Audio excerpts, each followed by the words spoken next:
But one of the things is that people that exhibit or people that have mental illness, of course, should not be able to obtain firearms. Right. And that is a huge issue, except it's easy to say, but put it into practice with the HIPPA laws, where everyone's health and mental health is kept a secret. So how does law enforcement that will issue firearms or firearm permits to people, how do they ascertain that this person applying for a firearm permit or trying to buy a gun is mentally sound to be able to own that gun? Very difficult, because again, our laws sort of prohibit a deep dive into that person's medical and mental health, so that would preclude us finding out if they have, in fact, have a problem with their mental health. This is NBC News. On the air with an update from Minnesota right now, where Governor Tim Walz and Minneapolis officials are about to hold a news conference on this morning's mass shooting at a Catholic school during a church mass. He has started. Let's listen in. That no one wants to be at. A community behind us, Annunciation Church and School, committed to academics, service, and Catholic values, filled with the first days of school of beautiful children going to learn those values, share with their teachers and their classmates. And instead of that joy and that curiosity and that learning, they were met with evil and horror and death. And we often come to these and say, these unspeakable tragedies, or there's no words for this. There shouldn't be words for these types of incidents, because they should not happen. And there's no words that are going to ease the pain of the families today. On behalf of all the people of Minnesota, our deepest sympathies. A wish that any of these words would make what you're feeling now better, but it won't. A place that's founded on community, founded on service, founded on family. I'd like to give special thank you to the mayor and the team in Minneapolis, the Minneapolis Police Department, Hennepin County Sheriff's Office, Minnesota State Patrol, the BCA, so many agencies, our federal partners in the FBI, the first responders, and the heroic work that's happening now as we speak at multiple medical locations, including Hennepin County Medical Center, where most of our children were transported to receive the life-saving care. The thoughts and prayers and the hopes and the support that we need to give them in this moment too is critical.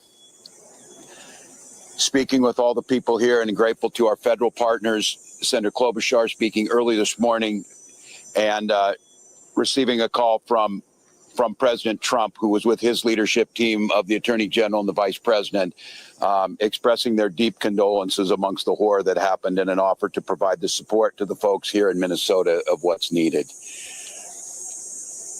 So there's a lot of cameras here, and unfortunately, we've been through these types of things. They will be gone at some point. All of you, you have to do your jobs. But what happened here today will not be gone. Minnesotans will not step away. We'll stand with this community. We'll redouble ourselves to do the best we can to understand what we can do to prevent any parent from having to receive the calls they received today, from any school dedicated to children having to respond to a situation that, as we said, is unthinkable, but that's all too common, not just in Minnesota, but across this country. It's Minnesota's day today, and it's my strongest desire that no state, no community, no school ever experiences a day like this. So I ask the rest of the folks around the country who are watching, keep us in your thoughts and prayers, but also keep us in the thoughts for action together. And it's on these days like this, I think, and I hope we can hold on to it. We are unified as a community. Everybody across the country today is part of the Annunciation Parish. and they're with those families. With that, Minneapolis Mayor Jacob Frey. Thank you, Governor. Throughout the morning, we have seen this extraordinary Minneapolis family step up in thousands of different ways. People with strength, resilience, compassion, and love for the families that have been forever impacted by this heinous act. We want to make sure that we're doing everything possible for them right now, and I want to give a special thank you, and we are so grateful to all of the faculty and the teachers at Annunciation. The way that they acted during severe threat and danger was nothing short of heroic. This is a tragic and horrible event that should never occur, and it would have been all the more tragic and horrible had they not stepped in, at times perhaps put themselves in danger to protect others. As horrible as this has been, it could have been far worse. I'm grateful for our law enforcement partners, our police officers in the Minneapolis Police Department and other law enforcement agencies well beyond that step up, that answered the call to make sure that they were running towards danger when so many of the rest of us would have run in the other direction. Thank you. We are so appreciative of your service. To Principal DeBoer and your whole team, the ethic that you have showed, the love that you've shown, it's flat out incredible. And at the same time, look, we need to be doing more than talking. It can't just be words. There needs to be action. And when we have seen school shooting after school shooting, when we have seen churches get shot up by horrible actors, I think the impetus has to be on all of us as leaders to do a whole lot more, to recognize that we've got more guns in this country than we have people. And it's on all of us to recognize the truth and the reality that we can't just say that this shouldn't happen again and then allow it to happen again and again beyond that. See, I mean, he's given a good speech, but if we pursued beyond the speech and asked him, what are your ideas as to how to prevent the next one of these? Right. I think he would be dribbling on himself because he doesn't have any ideas. Because I think one side of the political equation would say the way to stop this is gun confiscation. And that is never happening in the United States of America. They will never, ever be able to confiscate the guns of their citizenry. And see, people have suggested that. But as I said, that will never, ever happen, Mike. Your thoughts?